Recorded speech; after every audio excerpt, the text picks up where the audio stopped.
Welcome into Running It Straight for another Wednesday. Sammy Hewat sitting in alongside Kempy as we take you through it until 4 o'clock, talking rugby league and more rugby league in the NRL with a focus on the Warriors. Coming up today, we've got a very special guest on the line, Maire Martin, who has just come out of surgery, Kempy, a couple of days ago. He said he'd lay off the tramadols for the afternoon just so he can get coherent for us.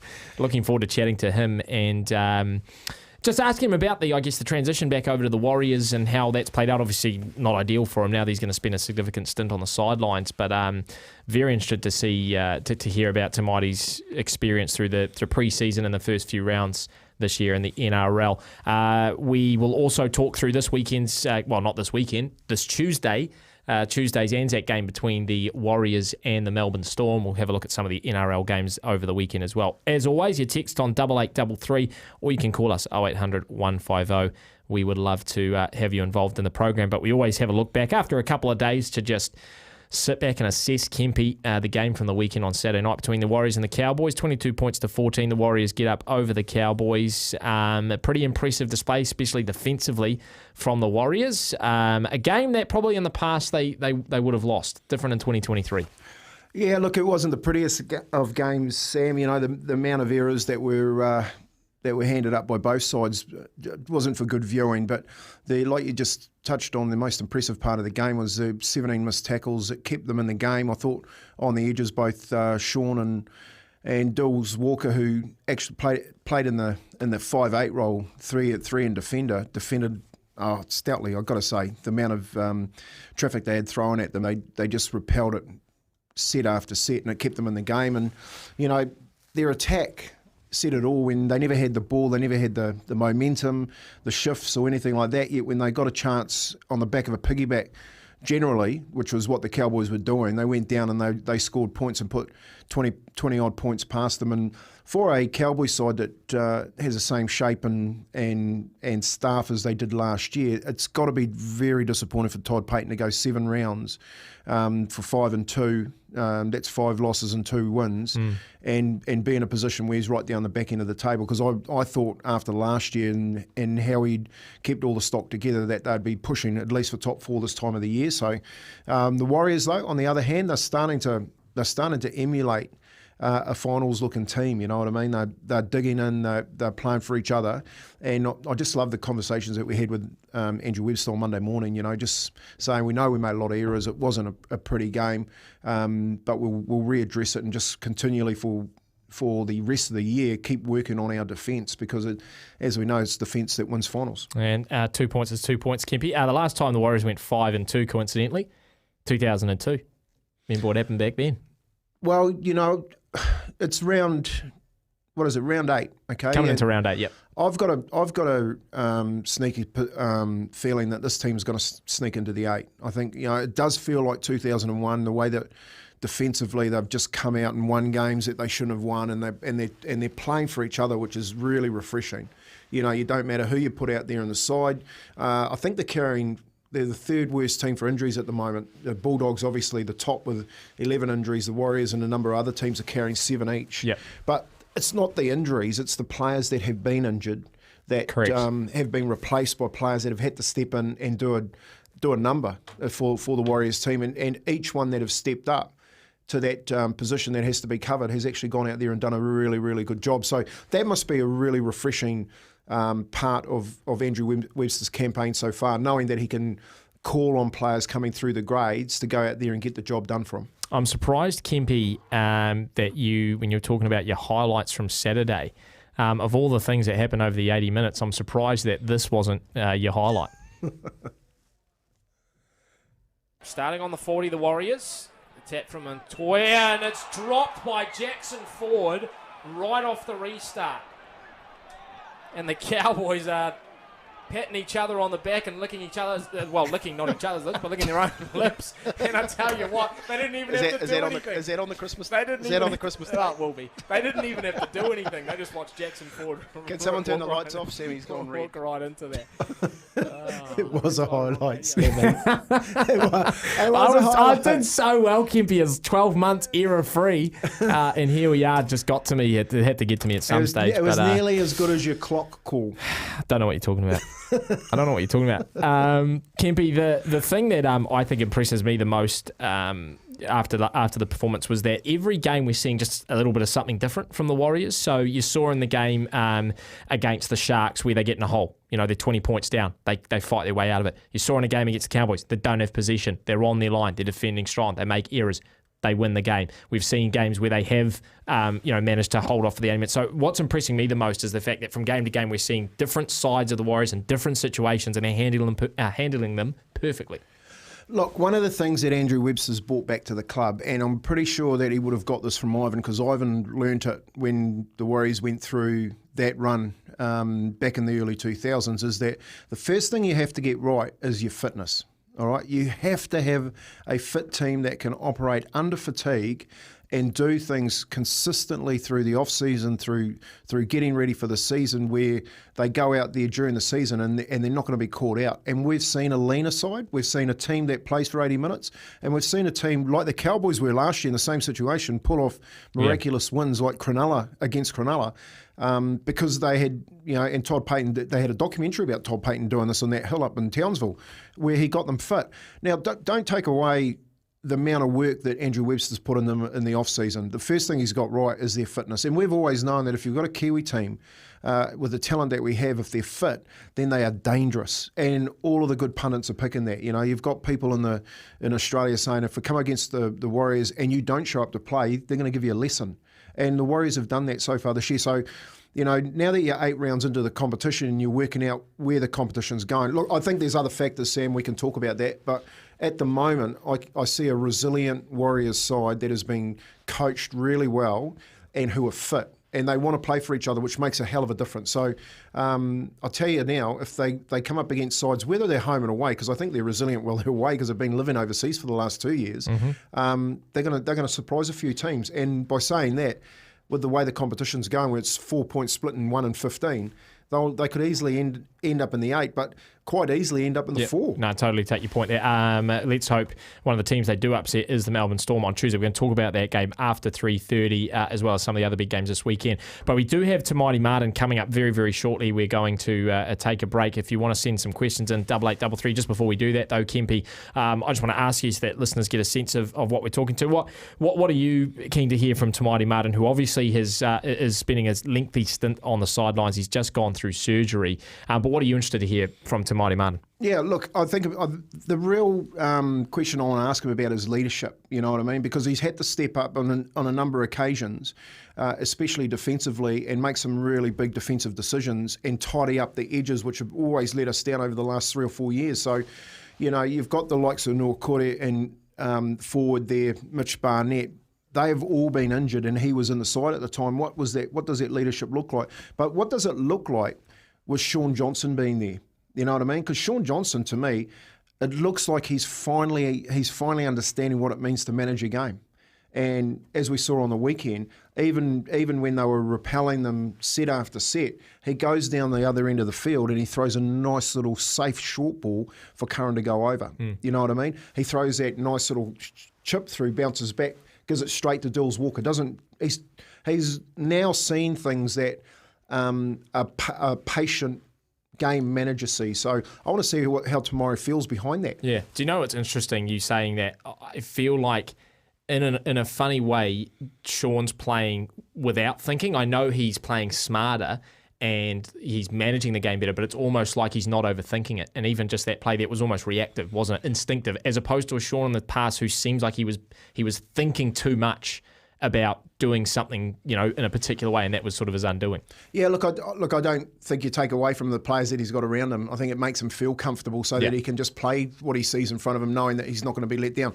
That defensive display from Shaun Johnson, I haven't said this at all this week, that defensive display from Shaun Johnson when I was watching it in the box with you, is the best defensive game I've seen from him for 4 or 5 years. No missed tackles in that game for Shaun Johnson. I think he made 16 or 17 with no missed tackles, which is pretty good for a half, especially with some of those forwards coming at him from the Cowboys. We will take a break. Maire Martin is going to be on the line when we come back. Like I said, any questions for him, 8833 Maire Martin coming up after this.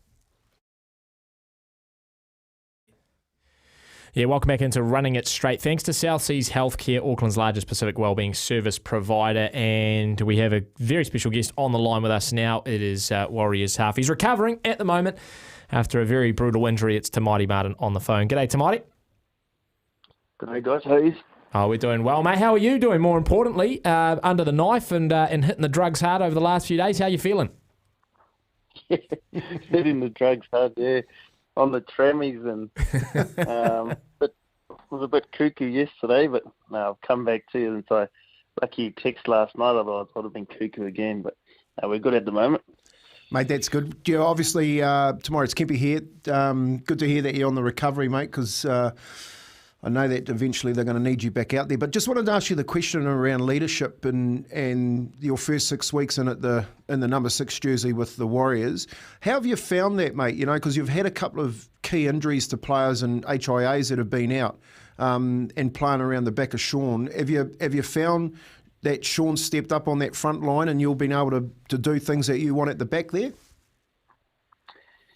Yeah, I think well, it just shows the depth we have when we have had some players out. Obviously, we had Barnett out with that neck injury, and Wade Egan's had a few head knocks, and Tohu been out when he was out. But we've got some boys that definitely have stepped up. Shawnee especially. It just shows in the way he's been playing. He's playing with a lot of confidence at the moment, and he's got a real clear understanding of his job. And Webby's sort of, you know, we all know our job's real clear, and at the moment, Shawnee's he's the Muppet. He's pulling all the strings, and he's calling on where the ball goes most of the time. So if he has the clear understanding, he's playing with confidence. It's a good step for our team on which direction we're going in.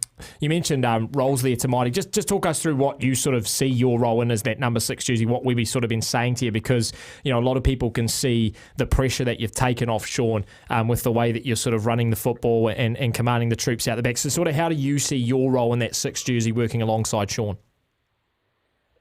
Yeah, my role's pretty simple, to be honest. I've just had to, all I have to do is, obviously, we've seen that Shawnee does most of the kicking, so it's getting our kick line, our kick chase, and leading our kick chase first and foremost, and then getting my defence right, and then just on the back of attackers, because most of the time Shawnee's indicated on where we're going, and he plays what's in front of him. If they do overstack numbers on his side, and that's my cue to run, and the same on Chance's side too. He's sort of at the back of shape on the right, and I'm at the back of shape on the left. So if we see anything where they try to overstack any numbers on Shawnee's side, then that's our cue to go, and that's what we've done. And I don't think I've taken any of the pressure off him. I think, like I said before, Webby's just made it real clear on everyone's roles and what they need to look for and the cues they need to look for, and if we do that properly, in between other things like running hard and quick play the balls and getting our defence right, it's a pretty simple game, rugby league, and that's what he's sort of made it for us. Hey, Maire, you must have been impressed with Dills Walker on the weekend, his defence on the edge at 3 and the same on the other side with Sean. Just tell us the importance of having, you know, them big back rowers next year like Noa Kore and of course forward, standing in that forward position when you've got players coming at you. Yeah, it definitely helps. I got the luxury of standing next to Jacko Ford, and to be honest, I didn't know too much about Jacko before he came to the club, and seeing him work over the off season was just crazy, and playing next to him, he likes to put his head in where most people don't like to put their feet. So as a half next to him, you definitely enjoy that. And I myself enjoy the defense side of the games. And if I'm not getting myself in the game through my defense, then the attack doesn't come. So having someone like Jacko next to me personally, it really helps my game. And I think Shawnee could say the same with Murata or Joshi Curran is next to him, and you can tell that Shawnee's defending a lot better than previous years, and I think that's just a confidence thing, and what Webby's brought in on roles and being clear on stuff. So obviously Kai and Johnny that have come in as well, that have helped us in our wrestle on the mats. That helps also. But definitely little things that I suppose the naked eye, the people that don't know rugby league too well, they don't see with little things like play the ball speed and how much that affects everything. And at the moment, there's a lot more clarity around what we're up to. So that obviously helps. Maire Martin is our guest on Running It Straight this afternoon. If you've got any questions, you can send them through on 8833. There's a couple that have come through sort of on the same theme here, Tamati, so I'll sort of paraphrase, but I will read this one out from Dave from Manawatu. He says, Tamati, love what you bring to the team, and it's great to have you back home. The way you've got yourself back playing NRL was incredible. Love the way you play the game. Your defence is outstanding. How has the Warriors training sessions helped that? And some of the other questions have sort of come in around the defence of the team this year, as well as the fitness. So talk to us about the work that was done in the pre-season to get you to that point, and I guess the defensive work that the team's gone through the first 6 rounds. Pre-season, well, everyone knows it. Everyone that does a pre-season knows they ain't easy. They're the tougher times of the whole footy season. It's once you get to round 1, it's a big relief because you finish all that pre-season. There's a lot of Ks that get put in, but for us, I think the difference was the intent into things. So the way we trained was, if there was an error or something, we'd brush it and we'll move on, and we'll come back to it later on through video or something like that. We wouldn't sit around and moan about it. We'd go on and finish off the rest of our session and then go back to it later on. We wouldn't walk past things and let errors happen that might be through laziness or something. Would always try and figure out a way to fix it, but we wouldn't dwell on it as well. We wouldn't sit around for a couple of minutes just thinking what we could have done at that time. So a lot of real quick, sharp drills that we've done over the preseason, and even though our defense.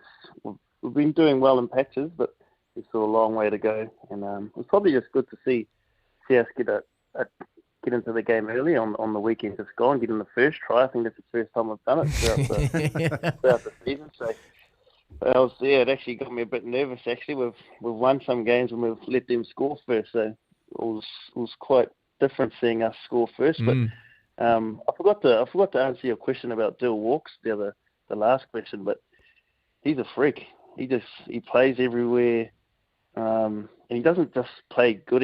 He plays really well wherever he gets put. There was the other week when I got a concussion. I didn't play against the Sharks, and he ended up coming on in the last 15 minutes of that game at half.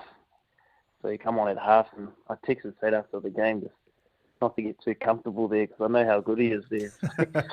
I don't want him sitting in that 6 for too long. He just slowly pushed me out, but it's good for him. He's a good dude. He's a legend, and he's one of the leaders at the club. He's one of those people that really knows when to change the mood. He knows when to be serious, and he's also one of those guys that likes to lighten up the mood, and he's just a happy chappy. So he's definitely a good dude to have around the team, and I'm really happy that he's going good in the team. He'd be leading on the players for sure, the way that he's come on. In any position that he plays, Webby's right, he might even get a sniff in with Origin time. That's coming up shortly. Mate, just talking about fitness and all that sort of stuff, but momentum swings in a game, and currently this I think it's something like 14 sin bins on the weekend. What are the players making of the shifts in momentum? And like, if you're given a penalty, especially a piggyback, I noticed especially the week before against Newcastle, you're giving up points. Is it that serious at the moment where you've just got to be squeaky clean? Yeah, it is getting to that point because last week, like you said, against Newcastle, we gave a few yardage penalties away, and even though they're down the other end of the field, they get our attacking set when they get to come in, and it's too hard these days. And with our averages of tackles now and 20 before this game we just played, I think it was something like 20 tackles before they were getting a try in our tackles in our line and on defence, sorry. Mm. And then it went to something like 7 or 8 tackles in our 20 and opposition just scoring a try. So we addressed that real quick, or we did, sorry, and it definitely got a lot better against the Cowboys.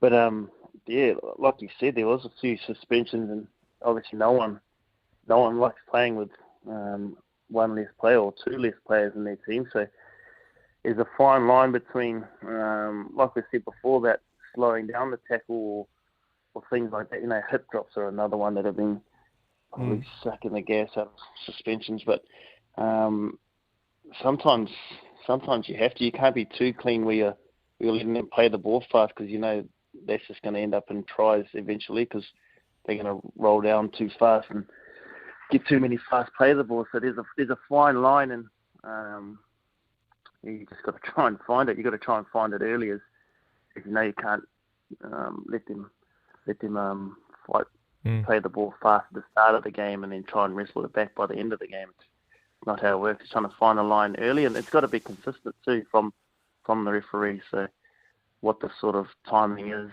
has to stay like that. But I'm not too sure about these hip drop things. They're a bit all over the show at the moment. Yeah, well, and the one that caused your injury, mate. We were talking about that one for a couple of hours last week on the show as well. Tamati, question that's coming here from Steve says, question for Tamati, not asking you to bag the Broncos, but what are you enjoying more about footy this season? Pre-injury, obviously. Pre-injury, yeah. I'm just enjoying being home.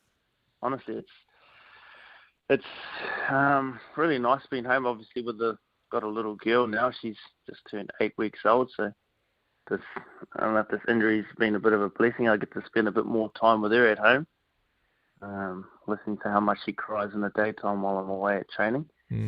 But being home and being close to family, I'm quite a big family person, and so is my partner. She's from New Zealand as well. So having that family support around really helps, and just being around the Kiwi culture, I guess, is people.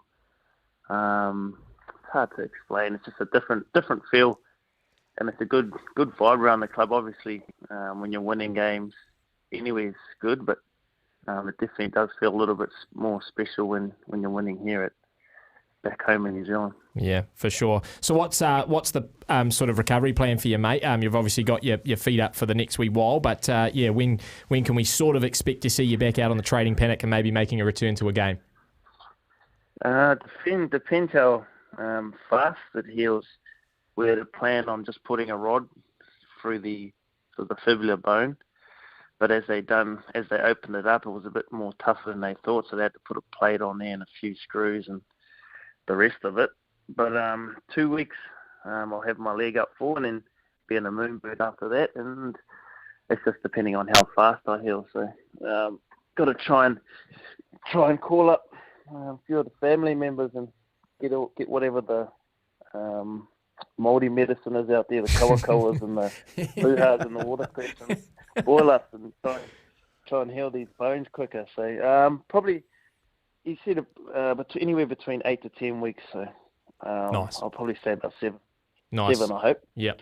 Well, mate, we're all looking forward to you getting back to full fitness and getting back on the field. I know one group that isn't looking forward to it, mate, are all the pigs and boars out at Taharoa. They're probably getting a break from you with your leg up on the couch, mate. Really appreciate you coming on, Tamati. I know the listeners loved it as well. Lots of good feedback here on the text machine. So go well with the recovery, mate. And can't wait to see you back out there.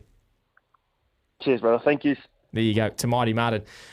Oh, love talking to him, Kempy. Really refreshing guy. Loved talking about it, hearing about his family there and what he's enjoying about his footy in 2023, which is probably most of the boys, isn't it? Just being back home and being around family and in a comfortable environment. Yeah, look, I think the main thing, because they're going so well at the moment, is that the conversations that they're having are nice and relaxed. Yeah. You know what I mean? Totally. They're sitting second on the ladder. They don't mind talking to us, and of course there's lots of positive affirmation and around all the stuff that's been going on. For sure. What I learned out of that basically was that the coaches really drilled down on what their specific roles are, no matter who it is and where they play. And of course you've got someone like Dylan Walker, that's a pro. that's been around for a long time that picks it up quicker than a lot of other people, and has come out there in a number of positions and done a job for them this year. So, again, tip my hat to Webby and his coaching staff for doing such a wonderful job so far in the season. And, when you've got blokes like that too, and I wanted to make this point when I asked him the question, how important is the guy that you're standing next to? Because I remember that when I was playing,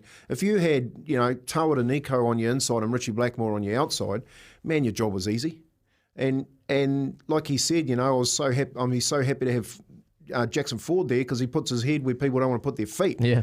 And I get that, because there are people there that you sit next to that you've got to go and put your head there where they're meant to put their head, and that makes your job a lot tougher. Yeah, absolutely. Big round 8 clash against the Melbourne Storm coming up on Tuesday for the Warriors. We're going to take a break for news, sport and weather. When we come back, we will talk about that game as well as some of the other big round 8 action across the NRL this weekend. Stay with us.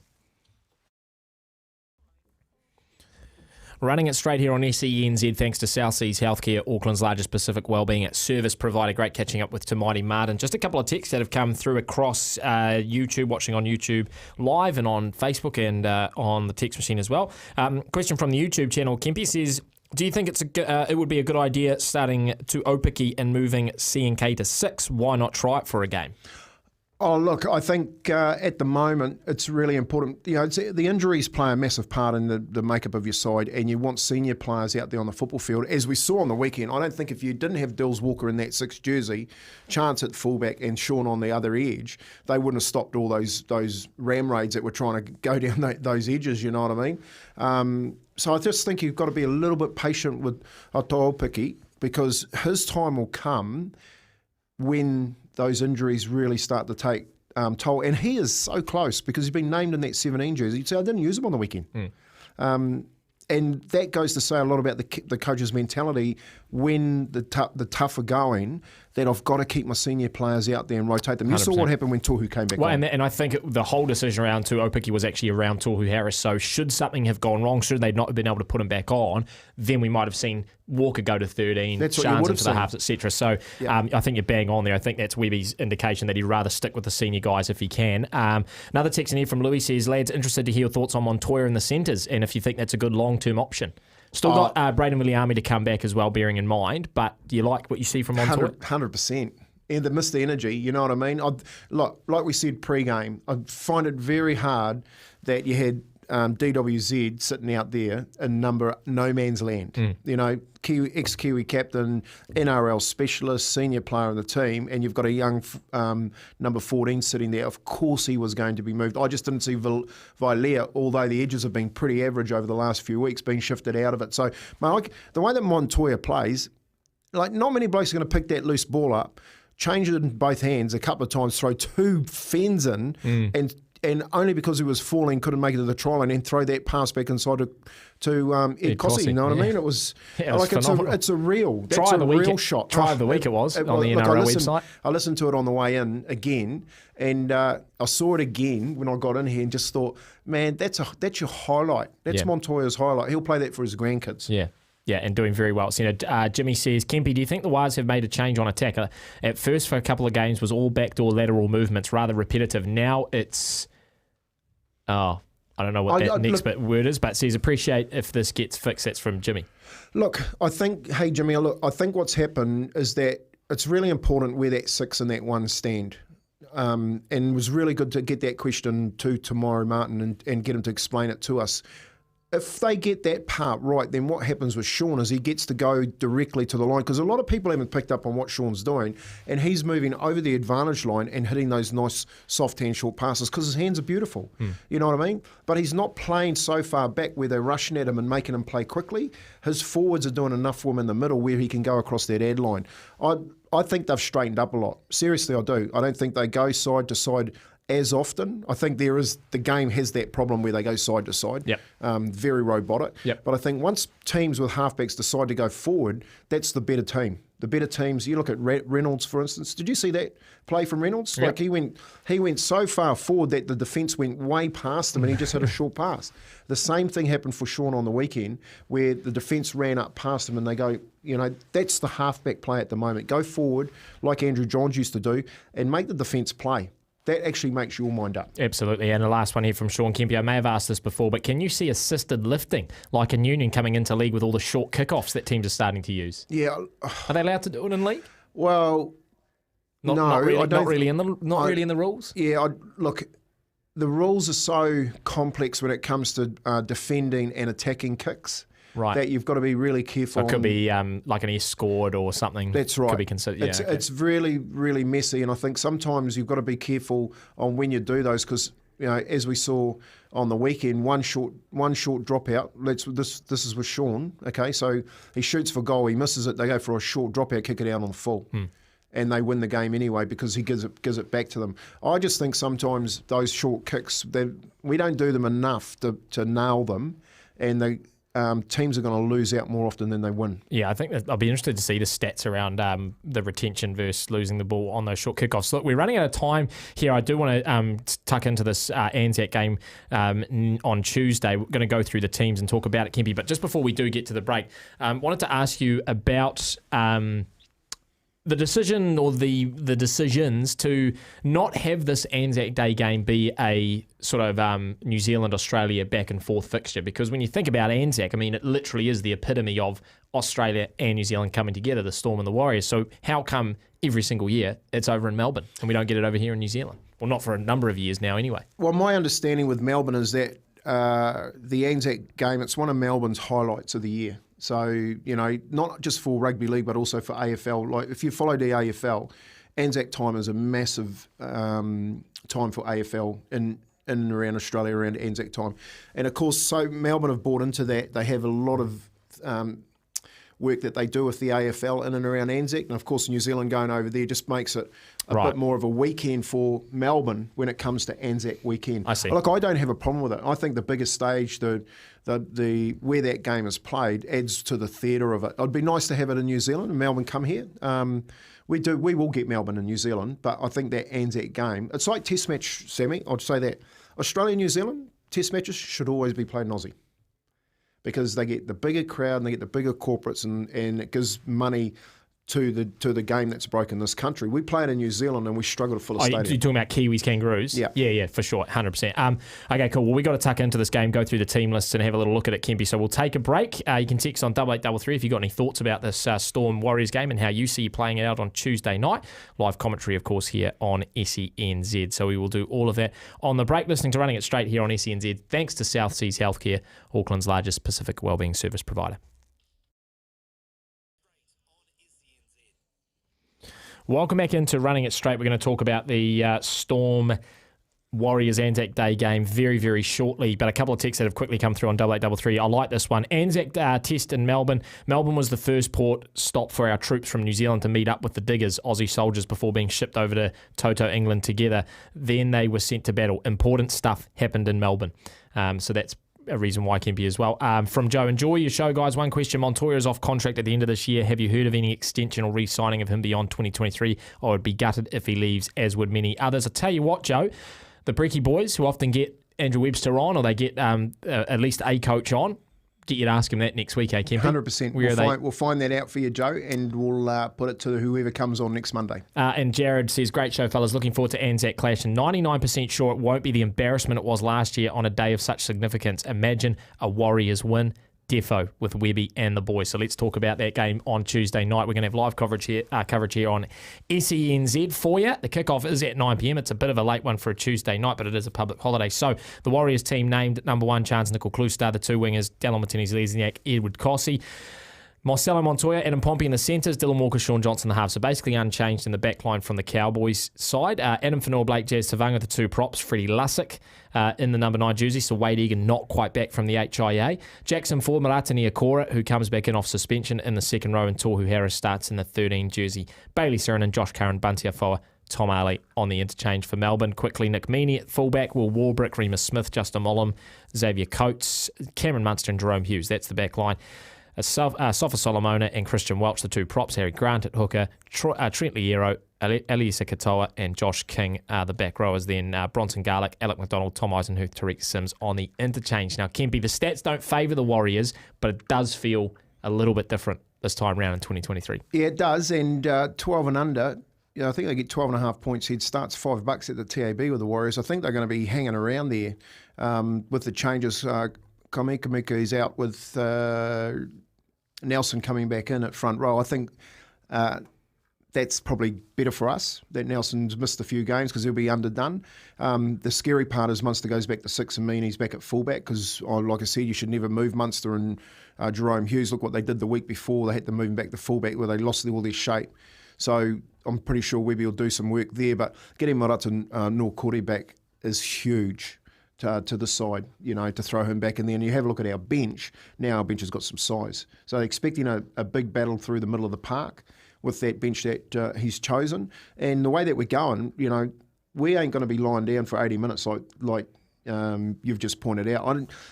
This one, like you're talking 2001, 2002, it's the year you throw the stat book out. If we're going to go stats, then next week we should never, last week we should never won the game. Correct.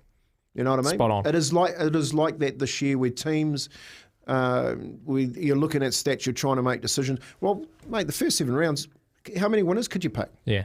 Oh no, I don't think anyone's gone 8 from 8 and tipping so far. No, so I think this game is some significance. I think at the moment too, like it is a massive. I love that text about our diggers going and meeting over there and then travelling off on their journeys and stuff like that. Like I think there is some meaning that Andrew Webster could probably build in and around this team when they go there, and get them to actually feel. Because I've been over there in a Melbourne game and seen how Frank Panisi and Craig Bellamy attached the Melbourne team to it. It is one of their biggest games of the year. Yeah. The whole of the state buys into Anzac Day, and what we need to do just to make sure that we stay with them is to make sure that we know the significance of that game that Melbourne put on it just as much. Yeah, their results in 2023 should give Warriors fans confidence. They went down to the Bulldogs 26-12 in round 2. They lost to the Titans in round 3, 38-34. I wouldn't say only just, but 24-12 against the Tigers wasn't convincing. And then they lose to Manly last week, 18-8, which is probably the big surprise for a lot of people. A text that has come in here from Dave says, Kempy, is there a way we can at least win one of these next 3 games against Penrith, Roosters, Melbourne? What are your predictions? So of the 3 teams we've got coming up, who do you think is the most likely scalp the Warriors can pick up? Oh, I think they all are. Seriously, I've had a look at it. Like if you have a look at what the Roosters are doing at the moment, like Sam Walker's just been dropped. You've moved Joey Manu back to 5'8", and he's not going that well. And then you've got Brandon Smith playing like a second grader at the moment with the Roosters. That's a spine, like against this great Rooster side.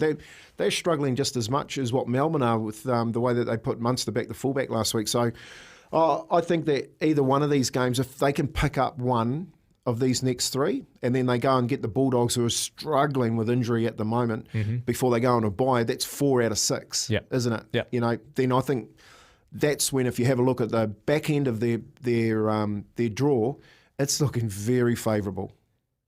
I agree. One more text here before we take a break because we have to take one more. Is it a bit of a worry that Wade Egan's off again with concussion? Yeah, it is, because Lussick can't direct the traffic like Wade Egan can. Wade Egan's having a season where he's making me eat my own sick. You know what I mean? He's actually stepped up, Wade Egan, this year. It's unfortunate that he's kept copping a few. See, the defensive. Sorry for cutting that conversation short, but the defensive effort this year has got people putting their heads in places like Maire Martin just said that they don't normally do it, including Wade Egan. Being the smaller man in and around this ruling where players are trying to win the wrestle and the middle of the park, he's unfortunately had a couple of HIAs. We've just got to make sure we manage him because from Lussick, who's just getting the job done, we haven't got anyone like Egan that can come in and actually demand what he's been doing in and around that middle of the pitch. I agree. We'll take one more break. When we come back, we'll just quickly run through predictions for the rest of round 8 in the NRL.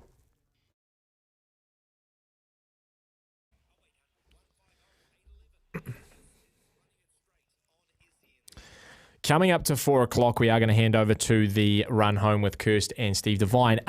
Look, I just refreshed my my page on the YouTube there, seeing all of your comments on YouTube. So what we're going to do, me and Kempy, is now that we're running out of time, we're going to jump into a booth after the show. We're going to record an exclusive for the podcast channel. We'll go through your YouTube comments. We'll also go through round 8 and talk through some of the key matchups. So if you're keen to listen to that, head to the Running It Straight podcast channel, which is on Spotify, Apple, wherever you get podcasts. And we'll do it as a podcast exclusive. Just 20 seconds before the top of the hour. Kempy, prediction, Melbourne v Warriors. What do you got? Oh, look, I think the Warriors, if you want to take the bet, I think the Warriors 12 and a half start. It's going to be that type of game. They'll battle. You're shirking away from saying they're going to win, Kempy. Well, I'm not going to say they're going to lose, and I'm not going to say they're going to win. The run home, up next.